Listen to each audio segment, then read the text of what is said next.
to as JHC from now on.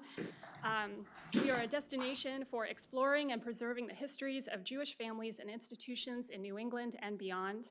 We do this through our archival work, educational programs and exhibits, and public events. And really, we do this by telling the stories about our collections and the people that are represented in these collections.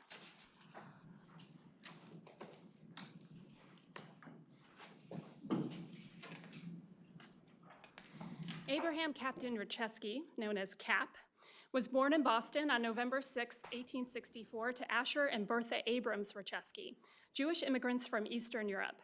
And just to give a little insight into the Boston Jewish community at the time of Cap's birth, it was really small.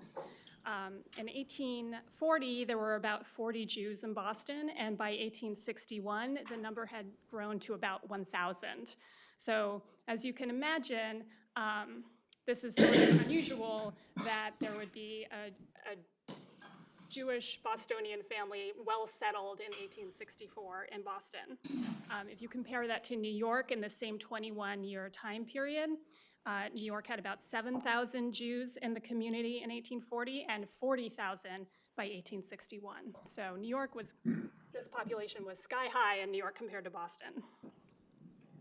Asher and Bertha had an older son, Israel, and a daughter, Rebecca. Bertha died in November 1875, just days after Cap's 11th birthday. In the 1880 census, Asher is listed as being married to Fanny, who was then 25 years old. Asher and Fanny had 3 additional children, Harry, Max, and Marion. Cap attended Boston Latin School, but at age 14, he left school to join his father and brother Israel in a wholesale and retail clothing business, A. Ratshesky and Sons. After Asher's death in 1891, the brothers operated the store under the name I and A.C. Ratshesky, with a store on the corner of Blackstone and Hanover Streets in Boston's North End. And if you wanted to take a walk during lunch, you could go down there and check out that corner. In 1895, Cap and Israel founded the U.S. Trust Company, which, unlike other institutions, provided banking and financial services otherwise inaccessible to Boston's growing immigrant population. It was during this time period as well that Cap became increasingly involved in politics and philanthropy. He served as a representative for Ward 18 on the Boston Common Council from 1889 to 1891, a member of the Massachusetts State Senate from 1892 to 1895, and periodically he served as a delegate to the Republican National Convention between 1892 and 1924. So here are some family photographs. This is Rebecca Ratshesky Morse, his sister from Bertha and Asher, Fanny Aronson Ratshesky, who was a stepmother, and his half-siblings Marion, Harry up the top there, and Max.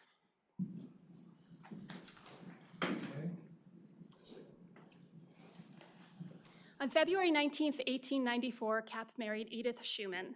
The wedding was attended by 500 guests, including then-Governor of Massachusetts, Frederick Greenhalgh, and members of the 1893 State Senate, who presented the couple with a silver service and an oak case, with the names of all the Senate members inscribed on a silver plate. I know you're all jealous of that. The wedding was quite the lavish event and was written up in the Boston Daily Globe as an event of brilliance and importance. Little did they know that Edith was not particularly fond of Cap's political aspirations, because at some point after their marriage, she did convince him to leave politics behind. It was probably that plate that did it. Edith was a daughter of Samuel and Julia Schumann. Samuel was the owner of A. Schumann and Company, a wholesale clothing store.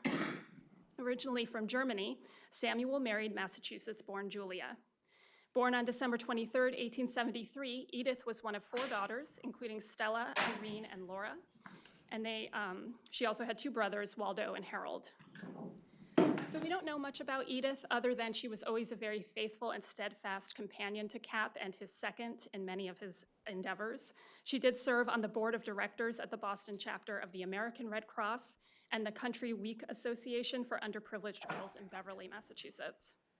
And Cap often gave her credit for their philanthropic endeavors.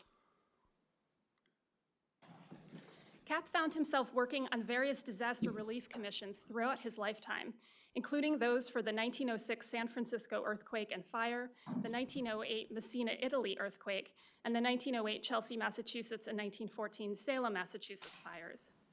These experiences would be crucial when he was called upon to lead the Halifax Relief Expedition in 1917. So this is a photo of the Chelsea, Massachusetts fire. These are not from our collections. I try to give credit where I found them. And this is actually from Salem State. Yeah.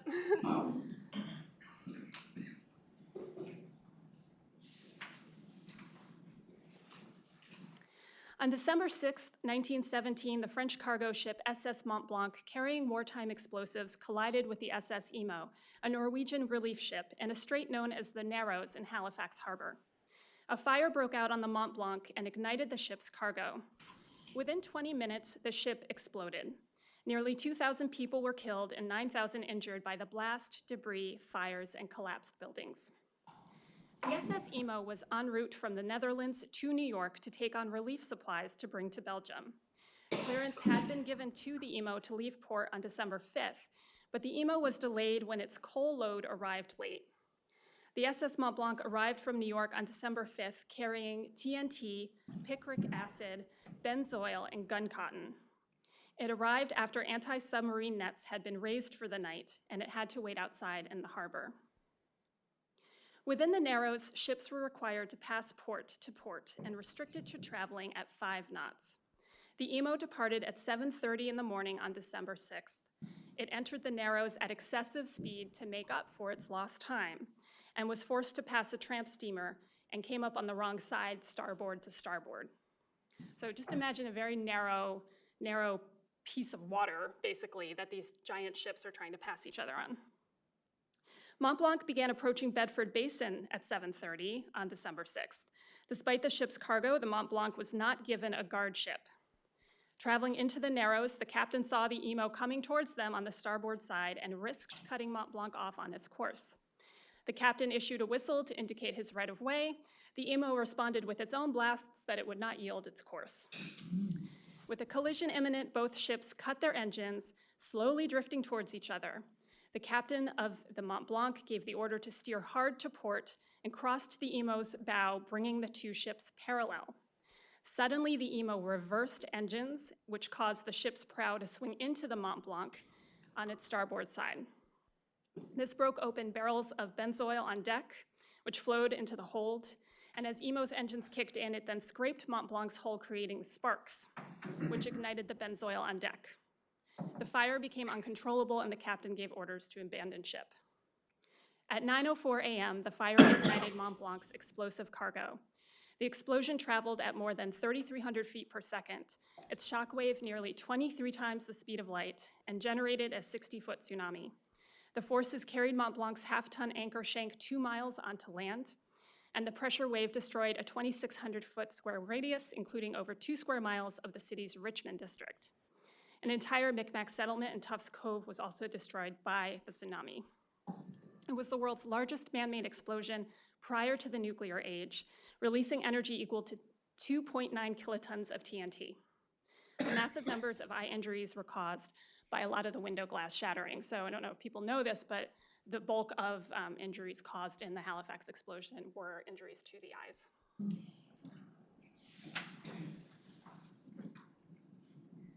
At 11 a.m. on December 6th, nearly 2 hours after the explosion, the State House received word of the disaster. Governor Samuel McCall immediately sent a telegram to the mayor of Halifax. McCall then called a meeting of the Massachusetts Public Safety Committee, which at the time included 100 men, for 2:30 that afternoon. Even with very little notice, the majority of men were able to show up for the last-minute meeting. By that point, McCall still hadn't received any word from Halifax. So he asked Henry Endicott, manager of the Public Safety Committee, to contact the War and Navy departments in Washington, who had not heard of the disaster yet, but dispatched a telegram to Halifax on Endicott's behalf. Colonel William A. Brooks, who was acting Surgeon General of Massachusetts, suggested ordering a special train that could be staffed with medical personnel and supplies. James Eustis, who worked for the Boston and Maine Railroad and was on the committee, agreed to have a train ready by 10 p.m. that night. At 5:30 p.m., Cap received word from McCall that he was to be in charge of the expedition. This letter from McCall, seen here, was also given to Cap as an introduction to the mayor of Halifax. And it reads, My dear Mr. Mayor, I am sending Honorable A.C. Ratshesky of the Massachusetts Public Safety Committee immediately to your city with a corps of our best state surgeons and nurses in the belief that they may be of service to you in this hour of need. I need hardly say to you that we have the strongest affection for the people of your city and that we are anxious to do everything possible for their assistance at this time. Kindly express to the people of your city the very deep sympathy of the people of the Commonwealth of Massachusetts, and assure them that we are ready to answer to any call that they may need to make upon us. Immediately upon hearing of the terrible blows dealt to Halifax, I sent the following telegram to you. Understand your city in danger from explosion and conflagration. Reports only fragmentary. Massachusetts stands ready to go to the limit in rendering every assistance you may be in need of. Wire me immediately. Upon being informed that the wires were out of commission, through the good offices of the federal government at Washington, this further telegram was sent to you by wireless. Since sending my telegram this morning offering unlimited assistance, an important meeting of citizens has been held, and Massachusetts stands ready to offer aid in any way you can avail yourself of it. We're prepared to send forward immediately a special train with surgeons, nurses, and other medical assistants, but await advice from you. Won't you please call upon Mr. Ratshesky for every help that you need? The Commonwealth of Massachusetts will stand back of Mr. Ratshesky in every way. P.S. Realizing that time is of utmost importance, we have not waited for your answer, but have dispatched the train. The train was carrying representatives from the American Red Cross, surgical instruments, medicines, hospital supplies, blankets, clothing, and sweaters. CAP also made sure to get letters from all of the executives of each of the 4 railroads they were to travel on, so the relief train would always have the right of way. And that was very important. Also in December of 1917, the US was involved in World War I, so anyone boarding the train was expected to show credentials to ensure they were not an enemy of the United States. Here are some examples of those press credentials from the Associated Press, the Boston Globe, and the Boston Herald, so they did have to present this piece of paper to the conductor when they boarded. Initially, the Germans were blamed for the explosion, and in Major Giddings' report after the event, he mentions the arrest of a sailor from the Norwegian boat, the Emo, who was wounded and seeking treatment at the hospital. The sailor attempted to bribe a nurse with $25 for his early release. She reported the man to Captain Lapham, who discovered a note written in German in the sailor's belongings, and the sailor also had, quote, many notes concerning the catastrophe. The transcript on December 11th also trumpeted that a German pigeon had been caught, noting that a message in German was found under its wing and that many Germans had also been arrested. The pigeon was wounded in the explosion. I am sad to say I have not been able to discover the eventual fate of the pigeon, but I was quite concerned about it. So I won't read all the names out loud, but this is just to give you an idea of who was on the train, medical personnel, the Red Cross, railroad officials, and members of the press.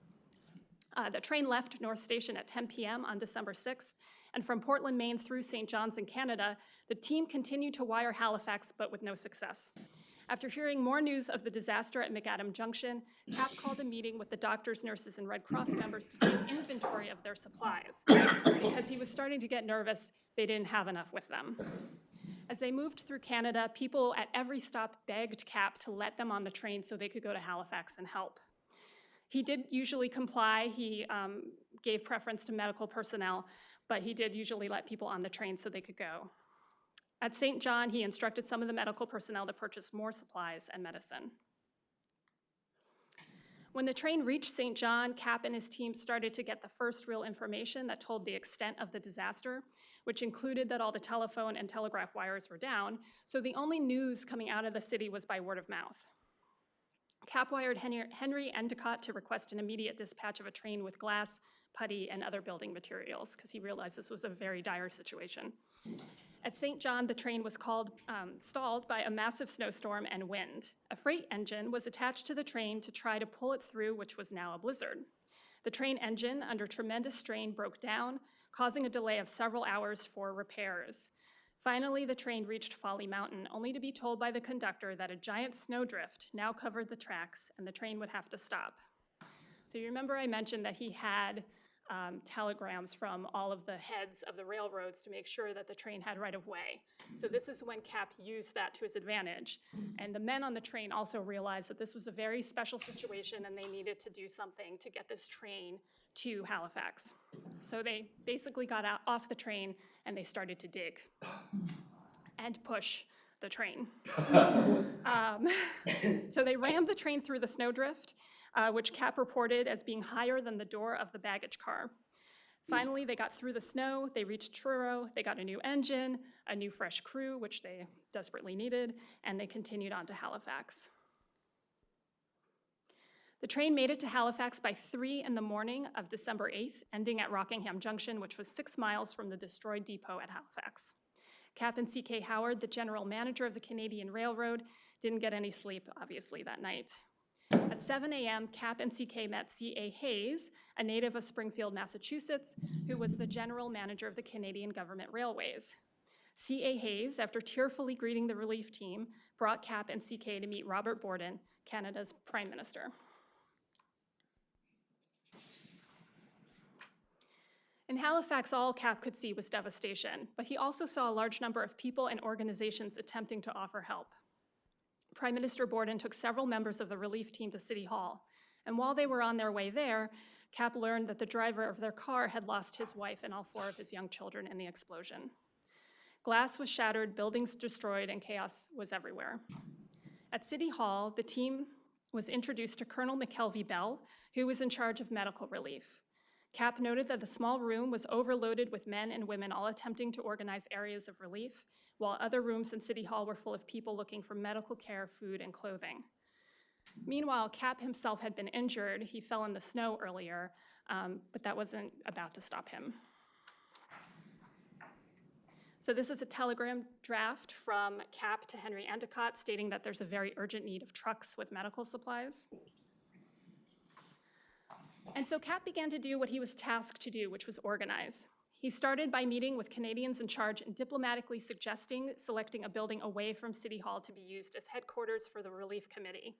Cap was very aware that the last thing that would be helpful was being seen as a group of intruders taking over the situation. After they chose the City Club as headquarters, the Relief Committee made its way over and met with a variety of other people to organize committees. Cap was immediately tasked by his peers to be on several of these committees and run various departments. The committees and departments created were Transportation, which organized the people and supplies coming from Canada and the US, Supplies, which took charge of the supplies coming in and organizing into food and clothing, Finance, which made sure that the money that was being raised was spent and used accordingly, Construction, to identify which buildings were partially or totally destroyed and which had to be demolished, which had to be rebuilt, and how to hire labor and order building supplies. Relief was the Red Cross Committee. Housing, which helped find temporary housing for both those who lost their homes and those coming in to help, and the medical and warehouse departments, which oversaw the staff and housed the medical supplies. And the next step was to establish a hospital. Cap felt it was key to keep the medical team together as much as possible. They did find a building, the Bellevue building, but it was in a terrible state. The doors were gone, the windows were gone, and there was water and ice everywhere. However, by 12:30 in the afternoon of December 8th, with Cap running on absolutely no sleep still, the Bellevue Hospital was taken over by the crew of the US training ship Old Colony and a company of Canadian soldiers who cleaned the rooms and covered the windows and boards. By 6 p.m., the hospital was up and running and had 100 beds, an operating room and medical supplies. By 9 o'clock p.m., they had 60 patients, and by noon the following day, December 9th, they had a full house with 100 patients. So again, a good deal of the injuries were due to the shards of glass that blew everywhere in the explosion, and a number of people were blinded by the glass. When the first explosion occurred, it was somewhat minor, but it drew everybody down to the harbor, and it also drew people to their windows. So when the second explosion occurred, all the glass obviously blew inward, and that is when all those eye injuries occurred. Other reports were of shell shock and severe psychological distress, which at the time they called insanity. The Halifax Relief Expedition was not just about Massachusetts and Nova Scotia. There were relief crews from New York. British authorities stationed in Canada were also on hand to help. And of course, there were other teams from Canada as well. Nurses came from New York, England, Rhode Island, Montreal, and of course, Massachusetts.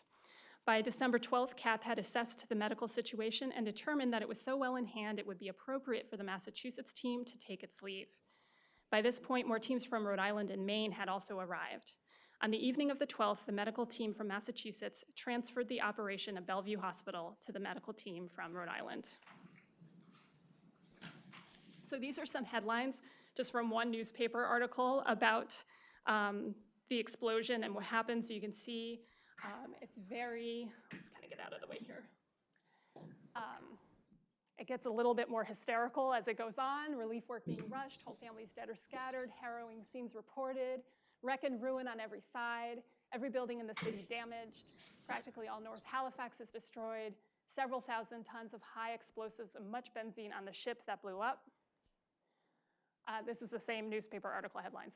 Reports still indicate 2,000 lives lost. Hospitals, churches, schools, and private homes contain the dead. 4 relief trains rushing towards city. 3 of them are from New York and the other from Massachusetts. Bay State unit due at 9 tonight. Conditions more appalling than first thought. Ratshesky wires McCall.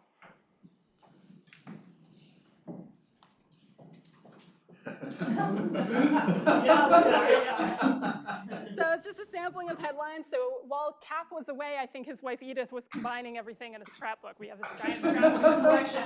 And this was my favorite, Boston man, almost dictator over Halifax. But the article is actually very complimentary. He's a benevolent dictator. But this is really why Governor McCall put Ratshesky in charge. He needed somebody with Ratshesky's skill. Cap had experience in disaster areas, but more importantly, he knew what his strengths were and what he needed other people with expertise to do. So like any good leader, he understood that his job was to boost morale, ensure that people were there to help and had jobs to do that fit their realm of expertise. And because he trusted those people to get the job done, they respected him and allowed him to make decisions that needed to be made, and this was really important. Not being from Halifax, he could walk the fine line between empathy and resolve that I think is really required in a situation like this.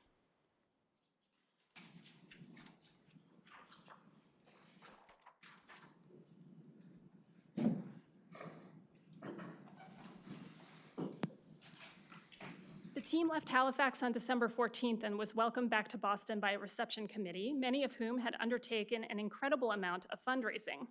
A rally held at Faneuil Hall, which featured speeches from Governor McCall, Boston Mayor James Curley, and Henry Endicott, updated the public about the efforts underway, including the departure of the steamship Calvin Austin, which left Boston laden with 25,000 blankets and glass for 1,000 to 1,500 houses, and a large quantity of shoes, clothing, and bedding that had been collected at City Hall. Participants at the rally were urged to bring more donations to the ship. The specter of World War I was also evident in McCall's speech. McCall said, "The appalling disaster to Halifax demands from us the eloquence of deeds and not of words. Massachusetts has already spoken. Such suffering would make a commanding appeal from an enemy, but the people of Nova Scotia are bound by traditional ties to our country and especially to Massachusetts. She has sent to us thousands of men and women who have greatly enriched our citizenship. They are ranged by our side as allies in the Great War." Within 2 days of the disaster, the committee in Boston raised $117,427. By December 11th, the committee only sought cash donations for the relief effort. Cap himself donated $1,000 to the relief fund, so that would be about $18,000 today. The committee overall raised $700,000, which today is worth about $13 million. The Halifax Committee in Canada passed this resolution, which was published in the papers.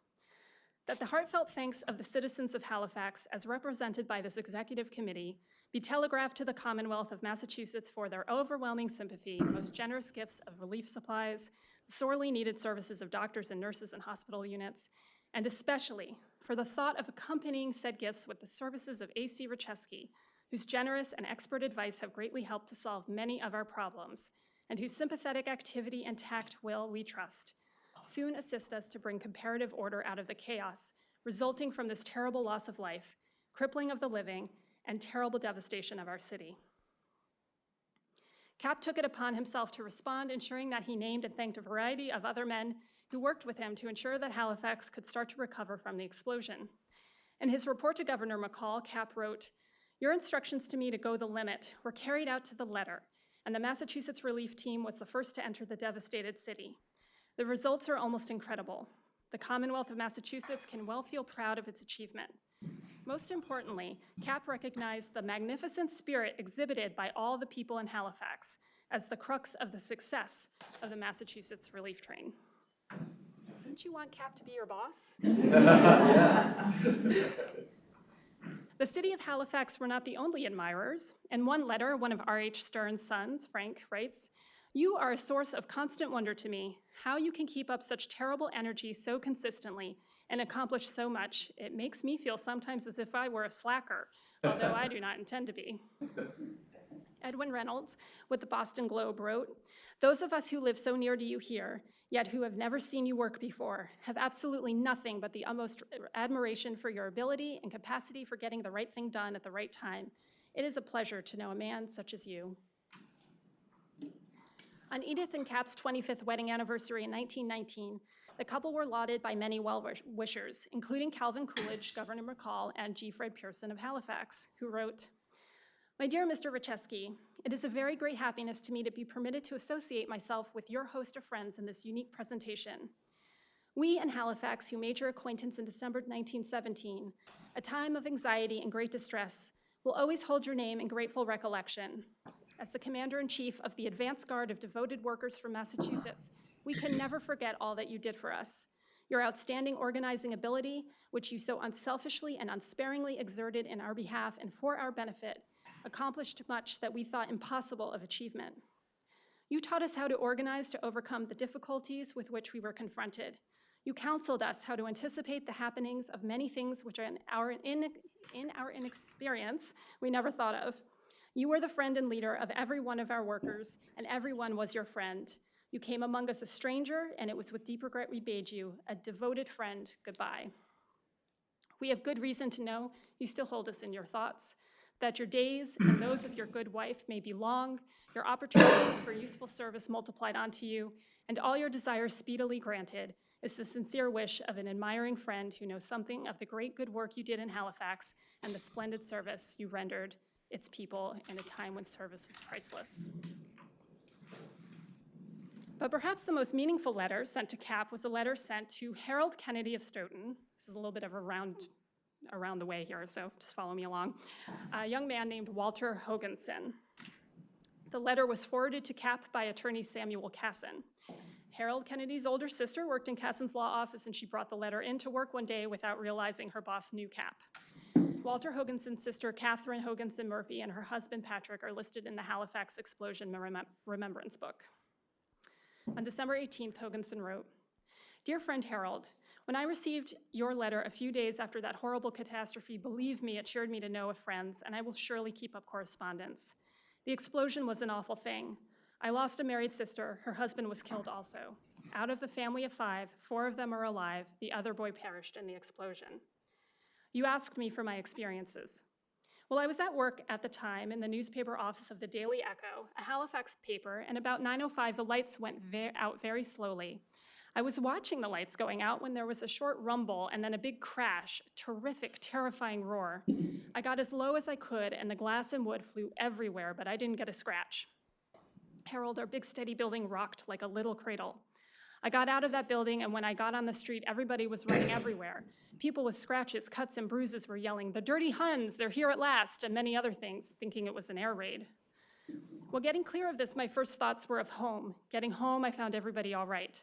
The house was all shattered, windows were out, blaster down, and our chimney split, as if a saw had upped it down the sides, but nobody was cut. Then I made for my sister's house in Richmond, the northern part of the city where the explosion did the most damage. Well, I started off in further north the worst it got. Houses split in half, others down to the ground. Others, which had escaped the explosion, were burning and with a fierce fire that was raging then. Getting to Duffus Street, or what was left of it, I found my sister's house burned to the ground and not a soul around. Leaving here in despair, I went down to the waterfront, which was swept as low as a field. My chum, Victor James, was working here and he was instantly killed. His body was found since. Making once more for home, I left that field of horrors behind. That night, a wild storm howled, snow, sleet, and wind. I was expecting our chimney to fall any moment, but it lasted out all right. The next day, the work of relief started, and thank God the noble state of Massachusetts stood the same as ever, ready to help us. I tell you, I don't know what we would have done without the Americans because we were left powerless by the explosion. Well, the work of relief started. Buildings were put into shape for the injured and homeless, and a man whose name will always stand sacred in every Canadian's mind took over the relief dressing stations and hospitals. This man was A.C. Ratshesky, the hero of dear old Halifax. Well, the food stations opened and also clothing depots. At this time of writing, everything is slowly but surely getting back to normal conditions. I tell you, an American is just like our own, free, easy, cool, and ready. After this is over and everything fixed up again and our city gets to be dear old Halifax again, we will realize what the Brothers of Massachusetts, Rhode Island, and Maine hospital units did for us. Hoping you will write as soon as possible. For the remainder of World War I, Cap served as Assistant Food Administrator for Massachusetts and Assistant Executive Manager for the Massachusetts Committee on Public Safety. In 1926, he became chairman of the Massachusetts Department of Public Welfare and subsequently served on various other state committees, including the Metropolitan Transit District Commission, the Massachusetts Bay Colony Centenary Commission, and the Governor's Committee on Street and Highway Safety. He was a very busy man.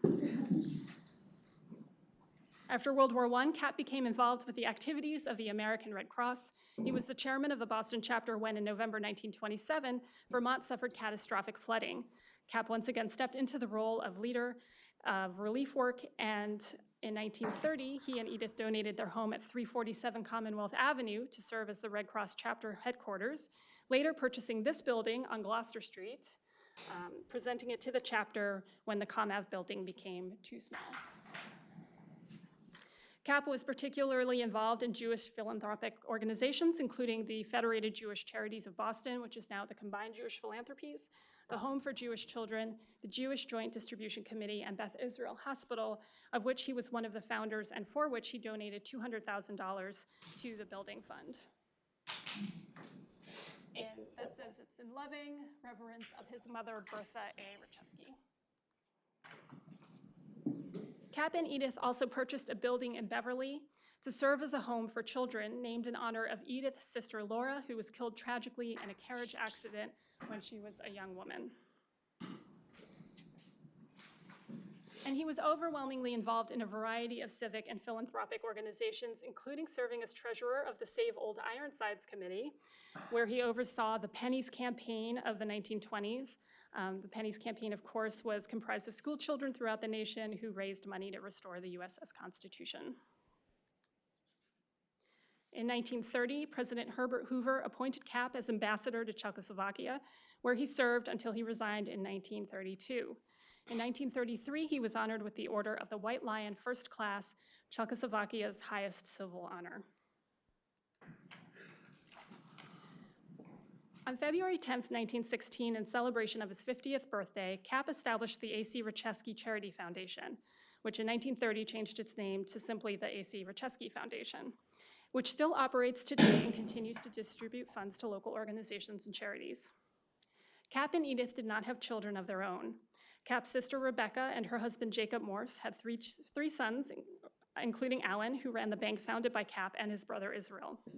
And I think that Citizens Bank became the eventual buyer of the Ratshesky's bank, I think actually as recently as the 1980s. And these are Alan's children, Anne, Edith, and Alan Morse Jr. Every year since 1971, Nova Scotia has gifted the city of Boston with a Christmas tree. On the 100th anniversary of the explosion in 2017, a monument to the Relief Expedition was unveiled on the Common near where the tree usually stands. The Ratshesky Foundation was born of an extraordinary gift from the Ratsheskys, a $100,000 gift to the Federated Jewish Charities. It's a gift that would be worth $2.4 million today. In an interview with the Boston Globe, Cap, who gave his wife Edith all credit for the idea in honor of his 50th year, said, "There is no great secret about succeeding in business. If a young man will apply himself to his tasks, work hard and be absolutely honest, keep his word and be temperate, he will succeed. At least I found this to be true, and I see no reason why others shouldn't succeed if they will follow this rule." When my good old father died, the Globe announced his death as follows: A. Ratshesky dead. His word was as good as his bond. I can see those headlines now. They have been an inspiration to me all my life. I hope the same may be said of his son when he is gathered onto his fathers. Abraham Captain Ratshesky died 76 years ago on March 15th, 1943, leaving his wife Edith and numerous nieces and nephews who continue to carry on their uncle's philanthropic legacy through the work of the Ratshesky Foundation. The Christian Science Monitor reported, A.C. Ratshesky was one of Boston's finest citizens. His story follows the familiar pattern of the son of Jewish immigrants who rises to affluence in the business world and to prominence in philanthropic undertakings. It is a story, nonetheless, which might inspire young men of his generation to do their utmost in utilizing the abundant opportunities of the new world. The Boston Herald extolled, not only in Boston, but the state and the nation have lost an eminent citizen. He was well known and honored as a businessman, and had he chosen to continue his political career, there are many who believe he might have reached Senate of the United States. His judgment was excellent. Men of all types consulted and trusted him, but his gifts were the best expression of his character, together with the investments of time and labor, which he made on behalf of many noble causes. And the Jewish Advocate wrote, Cap Ratshesky, as he was affectionately called, was intensely a Jew. In the early days of his career, there was no cause touching the welfare of his people that did not evoke his generous and devoted support. But if he was zealous as a Jew, he was no less zealous as an American. Accustomed as he was to deliver public addresses, he seldom began a speech on any occasion except with the words, "My fellow Americans." He was a red-blooded and wholehearted American, and to exalt his religion and his country were the ruling passions of his life. In his eulogy for Cap at Temple Israel, Rabbi Joshua Loth-Liebman said, "His was a long and sunlit day on the garden of the earth. His was the high honor as a member of a persecuted and oppressed people to represent the new America in old Europe. He matched his ability to America's hour and made a distinguished and blessed career. He had a variety of interests, many opportunities for public and civic service. He was driven by the urge to repay to America the blessings it had given him." So we have a word in Yiddish, and that word is mensch, and it's used to describe someone who has integrity and honor, a person who's highly respected. And like his father before him, Abraham Ratshesky left an indelible mark in Boston, on Halifax and the world. So really, this should be the mensch of dear old Halifax. And I hope this story inspires all of you to be mensches and go out into the world and do good things. Thank you.